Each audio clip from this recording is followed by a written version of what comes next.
Good morning. If you've been following my channel, you may remember that I've had some problems with customer service with my uh, web server service. uh, and I was never able to contact a human being.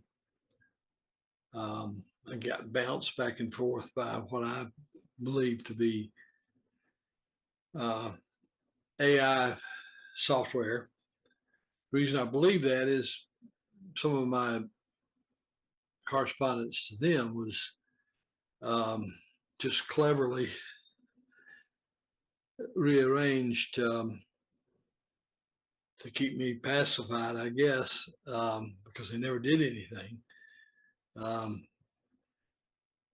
so anyway, I'm going to show you an article here. Now, um, this article talks about the call centers, the ones with humans. Companies are going to lose business to AI. And I'm sure to some extent that's true, particularly when you consider a lot of these call centers are over in a place where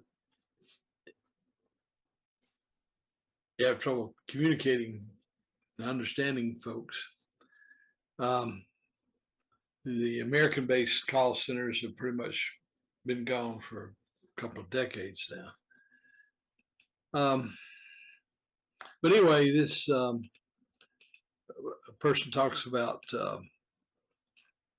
that AI will never replace customer service unless the customer becomes an AI bot. I sort of get that. But at any rate,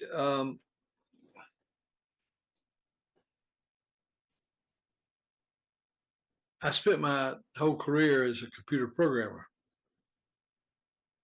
And the software that I authored and sold put a lot of people out of work because it was more efficient. But that was used, are practical from the standpoint, what it did was replace repetitive labor. It didn't do anything creative like change the substance of something or at any rate, it basically just you defined a task that was done often by humans and you replaced it with software, computer. But AI goes further than that in that AI and the internet are a dangerous combination because a lot of people take it as fact because it's on the internet.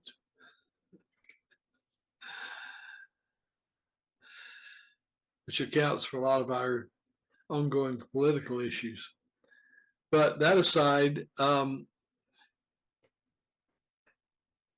danger we have,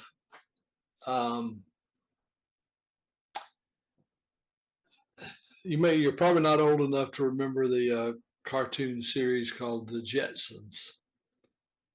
And if you remember, the main character there would go into work, hop in his flying car and go to work. He'd sit down at his desk and push one button, and then he was done for the day because everything was automated and whatnot.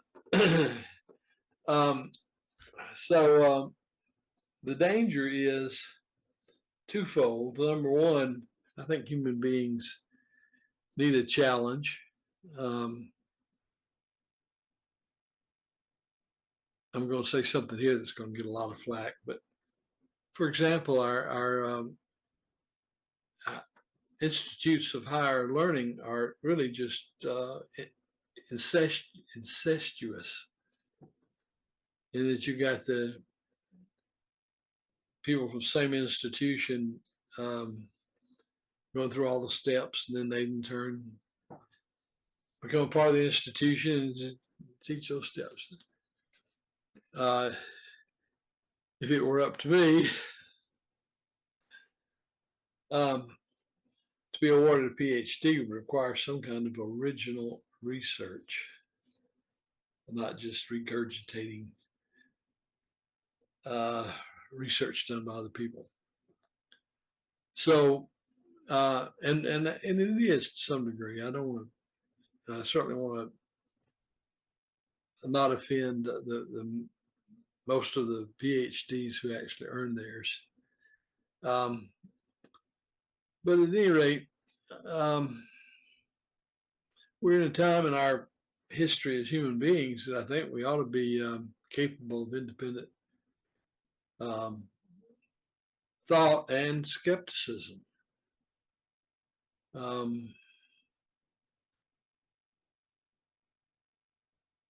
The Socratic method of education and learning is pretty much ignored now, but there's a reason why you should question things. Even if your reason for questioning them is just academic, that's okay too, because basically you got to have some thought. And if you study science history at all, or the history of science, and you look at the impact that Galen had on medicine. The point is that for, I guess in Galen's case, for a couple of 100 years, his conclusions were not questioned, and they were wrong for the most part. Anyway, I'm rambling now. No. But anyway, I saw that article and I had this on my mind, so I thought I would share my thoughts with you. And they're just my thoughts and opinions. I do have a lot of years of life's experience, but I don't have any. You should always question me and everybody else. Think it through. Think it through. Well, I made my point in this video, so I'm going to let you move on to something else. I'm working toward getting my subscriber base built up, so please subscribe. If you like a video, hit like, and comments are always welcome. Those things go into the algorithm that Facebook uses to position my videos vis-a-vis everybody else's videos. All right, have a good day. Question everything.